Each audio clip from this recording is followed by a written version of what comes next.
আমি আপনাদেরকে একটা কথা সবসময় বলি না, সাপের বাচ্চা কখনো মানুষ হয় না। সাপের বাচ্চাকে যতই আপনি মানুষের সাথে রাখার চেষ্টা করেন, সাপের বাচ্চা সবসময় সাপ থাকে।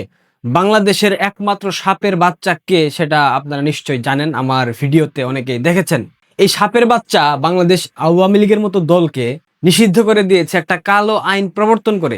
বাংলাদেশের মতো জায়গায় বাংলাদেশ আওয়ামী লীগ নিষিদ্ধ, এটা অনেকটা রূপকথার গল্পের মতো হয়ে গেল না?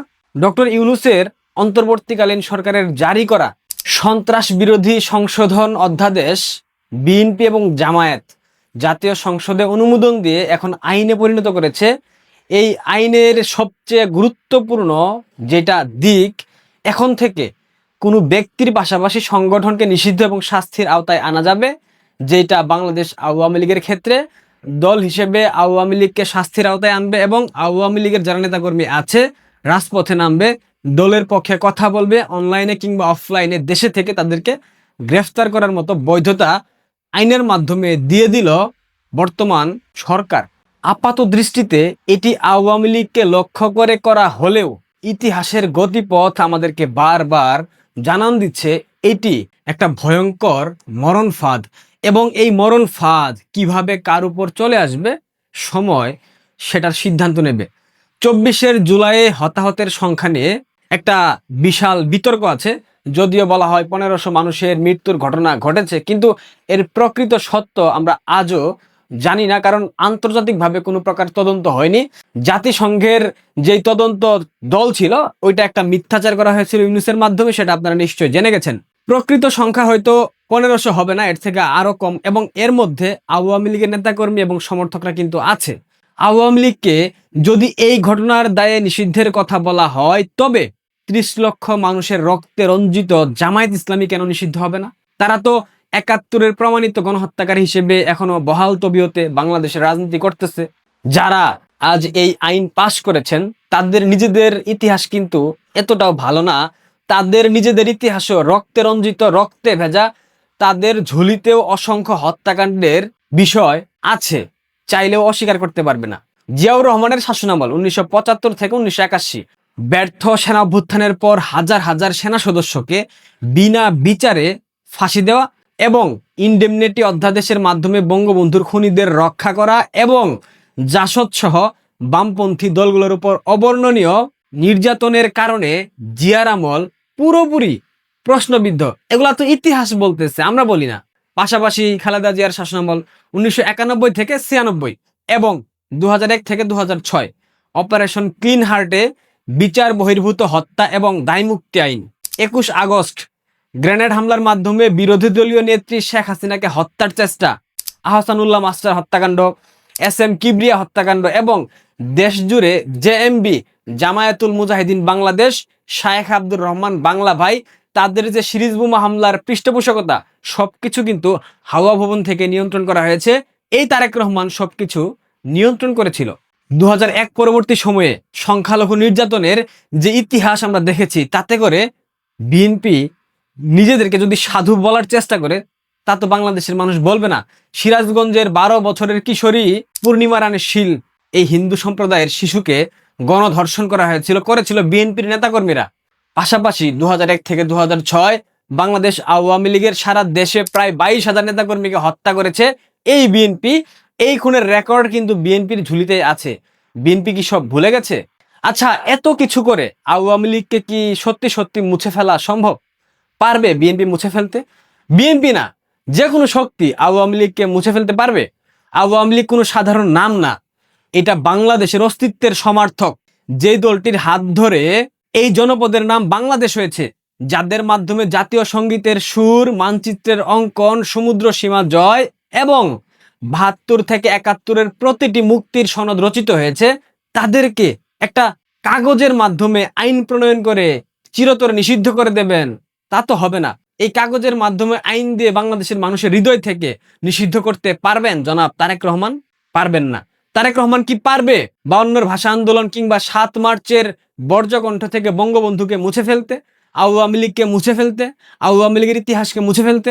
বিএনপি এক সময় যে র‍্যাব তৈরি করেছিল আপনারা নিশ্চয়ই জানেন, সে র‍্যাব পরবর্তীতে বিএনপির জন্য ফ্রাঙ্কেনস্টাইন অর্থাৎ আতঙ্কে পরিণত হয়েছিল। আজ আওয়ামী লীগকে ঠেকানোর জন্য যে আইন পাশ করা হলো, সেই আইন কালক্রমে বিএনপি এবং জামাতের জন্য কাল হয়ে দাঁড়াবে। আমি আপনাদেরকে বলে গেলাম, আওয়ামী লীগ দীর্ঘ শাসনামলে বিএনপিকে দৌড়ানি দিয়েছে, নিপীড়ন করেছে, নির্যাতন করেছে, কিন্তু দল হিসেবে বিএনপিকে কখনো নিষিদ্ধ করেনি, সেই কথা কখনো স্বপ্নে কল্পনাও করেনি। আজ বিএনপি সেই পথ খুলে দিয়ে নিজেদের মরণ ফাঁদ নিজেরাই তৈরি করে গেল। ক্ষমতাচ্যুতির পর প্রায় 2.25 বছর হয়ে গেছে। এত সময় পার হয়ে গেলেও আওয়ামী লীগ নিশ্চিহ্ন করা যায়নি। তারা এখন গরম মাথার রাজনীতির বদলে ঠান্ডা মাথার রাজনীতিতে আগাচ্ছে, কুল ব্লাডেড পলিটিক্যাল গেম। গত 6 থেকে 8 মাসে তারা গোপনে শক্তি সঞ্চয় করছে এবং ক্ষতে প্রলেপ দিতে সফল হয়েছে। রাজনৈতিক লড়াই এবং ভূরাজনীতির প্রভাবে তারা ঠিক ফিরে আসবে, কেউ আটকে রাখতে পারবে না। কারণ যারা পাকিস্তান ভেঙে বাংলাদেশ বানাতে পারে, তাদের ঠেকিয়ে রাখা এই অসাংবিধানিক সরকারের পক্ষে কখনোই সম্ভব না। আজকের এই সন্ত্রাস বিরোধী আইন একটা ঐতিহাসিক মরণ ফাঁদ, যার জন্য এই আইন অর্থাৎ আওয়ামী লীগ তারা এক সময় সংগ্রামের মাধ্যমে বাংলাদেশে ফিরে আসবে, টিকে যাবে। কিন্তু যারা এখন এই আইন ব্যবহারের আনন্দে আত্মহারা হয়ে আছেন, দিশেহারা হয়ে আছেন, ভবিষ্যতে তারা এর শিকার হবেন। আমি বলে দিলাম, শিকার হবেন। রাজনৈতিক দল নিষিদ্ধের এই বিষ বৃক্ষ যারা রোপণ করলেন বিএনপি এবং জামায়াত, পরবর্তীতে বিএনপি এবং জামায়াতকে এই বিষ বৃক্ষ গ্রাস করবে। প্রত্যেকটা কথা মনে রাখবেন।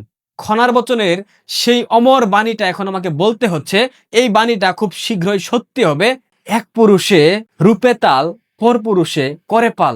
এটার মানে হলো, আজ বিএনপি যে আইনের গাছ রোপণ করলো, ভবিষ্যতে সেই আইনের অধীনেই বিএনপি জামাতের অস্তিত্ব বিলীন হবে এবং বাংলাদেশে আওয়ামী লীগের একদলীয় শাসন ব্যবস্থা, যেটাকে বলা হয় বাকশাল কায়েমের পথ প্রশস্ত হবে। আয়োজন করে গেল বাংলাদেশ জামায়াত ইসলামী এবং বাংলাদেশ জাতীয়তাবাদী দল বিএনপি।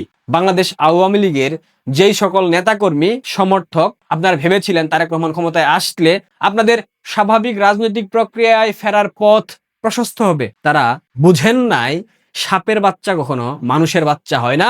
সাপের বাচ্চা বরাবর সাপের বাচ্চাই থেকে যায়। 5 আগস্টের পর থেকে একবারের জন্য বলিনি বিএনপি জামাত আলাদা। আমি কখনোই বলিনি বিএনপির মাধ্যমে বাংলাদেশে আওয়ামী লীগের রাজনৈতিক পথ পরিষ্কার হবে, আওয়ামী লীগ স্বাভাবিক রাজনৈতিক প্রক্রিয়ায় ফিরতে পারবে। কারণ বিএনপি কখনোই আওয়ামী লীগকে রাজনৈতিক স্পেস দেবে না। এটা আজকে বিএনপির এই সিদ্ধান্তের মধ্য দিয়ে প্রমাণ হয়ে গেল। এই যে বৃক্ষরোপণ করা হলো, এই যে মরণ ফাঁদ তৈরি করে গেলেন জনাব তারেক রহমান, পরবর্তী প্রজন্ম আপনার কন্যা জাইমা রহমান, সে তো বিএনপির রাজনীতি দেখবে, আসবে। পরবর্তী প্রজন্ম অর্থাৎ আপনার কন্যার জন্য আপনি যেই কাটা বিছিয়ে দিয়ে গেলেন পথে, এই কাটা আপনার কন্যাকে মিয়ানমারের অং সাং সুচির মতো পরিণতি ভোগ করাবে। কারণ ইতিহাস কখনো কাউকে খালি হাতে ফেরত দেয় না। ইতিহাস প্রত্যেকটা মানুষকে তার প্রাপ্য বুঝিয়ে দেয়। আপনি যে প্রতিহিংসার রাজনীতি কায়েম করে গেলেন, এই প্রতিহিংসার আগুনে আপনাকে উঠতে হবে। এটা আমার কথা না, আমি বলতেছি না, আমি কোনো থ্রেট করতেছি না, এটা বাস্তবতা, ইতিহাসের গতিপথ। এই বাস্তবতা আমাদেরকে চোখে আঙুল দিয়ে বারবার দেখিয়ে দেয়। আপনি যেটা করলেন মোটেও ভালো হলো না। আপনাদেরকে নিষিদ্ধ করার ইচ্ছা থাকলে আওয়ামী লীগ গত 16 বছরে আপনাদেরকে নিশ্চিহ্ন করে দিতে পারত, কিন্তু সেটা করেনি। কারণ আওয়ামী লীগ গণতন্ত্রের পথেই হেঁটেছিল। নির্বাচন ব্যবস্থা প্রশ্নবিদ্ধ বলা হয়, কিন্তু আপনাদের কাছে কোনো প্রকার তথ্য প্রমাণ নাই। বহুদলীয় গণতন্ত্রের যেই পথ প্রদর্শক আপনাদের জিয়াউর রহমান, আপনারা বলেন বিএনপি বহুদলীয় গণতন্ত্রে বিশ্বাসী, এই আপনাদের বহুদলীয় গণতন্ত্রের নমুনা, এটাই বহুদলীয় গণতন্ত্রের নমুনা। বাহ জনাব তারেক রহমান, বাহ, মারহাবা মারহাবা। প্রিয় দর্শক, ভালো থাকবেন, ধন্যবাদ।